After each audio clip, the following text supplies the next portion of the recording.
Phospholipid synthesis में हम सबसे पहले देखेंगे सिंथेसिस ऑफ ग्लिसरोफॉस्फोलिपिड। इसमें क्या आता है, इसमें हमारे पास दो ऑप्शंस आती हैं, दो तरह से सिंथेसाइज होता है।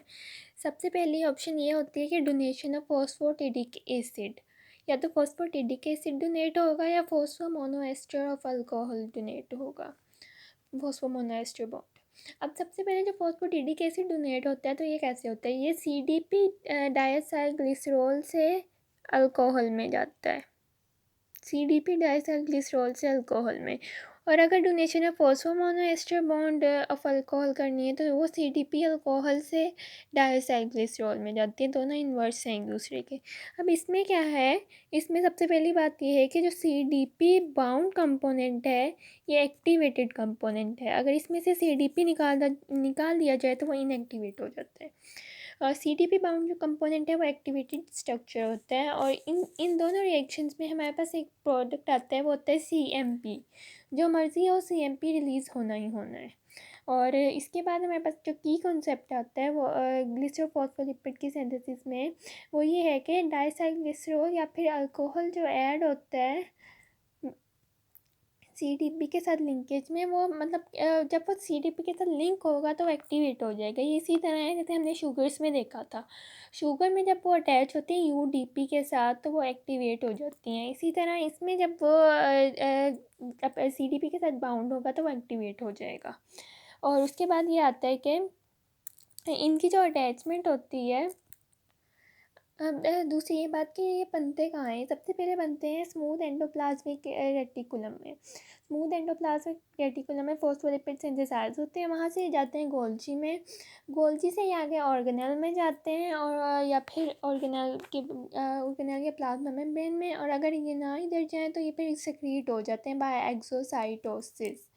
ये इनका पाथवे होता है फॉर्मेशन का। अब हम सबसे पहले देखेंगे कि फॉस्फोटिडिक एसिड कैसे बनता है। फॉस्फोटिडिक एसिड की सिंथेसिस में सबसे मेजर स्टेप जो है वो ग्लिसरॉल 3-फॉस्फेट से इसकी फॉर्मेशन है। ये जो है ये ग्लिसरॉल 3-फॉस्फेट से सिंथेसाइज होता है 2 फैटी सेल को एक की एडिशन से। अब इसमें होता क्या है, फॉस्फोरेट सबसे पहले आता है ग्लिसरॉल 3-फॉस्फेट, उसके अंदर हम एडिशन कराएंगे फैटी एसाइल को एक की by an enzyme acyl transferase. CoA निकल जाएगा, एसाइल ग्रुप ऐड हो जाएगा इसके अंदर, और उसके बाद फिर हाँ अगला स्टेप आ जाएगा, ये जो बने ये बन के मिलाएंगे, ये मिल के बनाएंगे लाइजोफॉस्फोटिडिक एसिड। तो लाइजोफॉस्फोटिडिक एसिड उसमें एक और फैटी एसाइल कोए आएगा, और जो कोए है वो निकल जाएगा एसाइल ट्रांसफरेज की प्रेजेंस में, और जो एसाइल ग्रुप है वो ऐड हो जाएगा कार्बन नंबर 2 में, और ये बन जाएगा फॉस्फोटिडिक एसिड। फॉस्फोटिडिक एसिड में हमारे पास 2 एसाइल ग्रुप होते हैं और एक फॉस्फेट होता है, DAG फॉस्फेट, मतलब 2 ऊपर फैटी एसिड आएंगे और नीचे एक फॉस्फेट अटैच होगा कार्बन नंबर 3 के साथ। अब उसके बाद हमारे पास क्या आता है कि फॉस्फोटिडिक एसिड जो है ये एक प्रिकर्सर है ट्राइएसाइल ग्लिसरॉल का।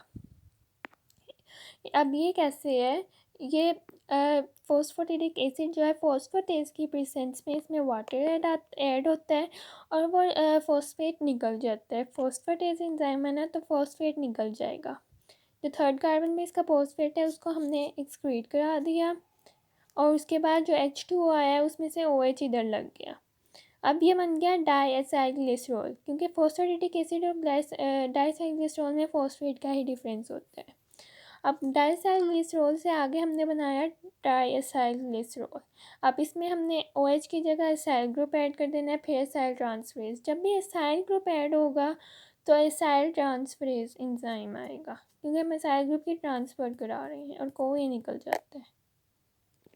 एक और मेजर बात कि अब जो फॉस्फोलिपिड्स हैं वो मैच्योर एरिथ्रोसाइट सब सेल्स में प्रोड्यूस होते हैं एक्सेप्ट मैच्योर एरिथ्रोसाइट्स। और जो ट्राईएसाइल ग्लिसरॉल की सिंथेसिस है ये स्पेशली अकर करती है लीवर में, एडिपोज टिश्यू में, लैक्टेटिंग मेमोरी ग्लैंड और इंटेस्टाइनल म्यूकोजल सेल्स में।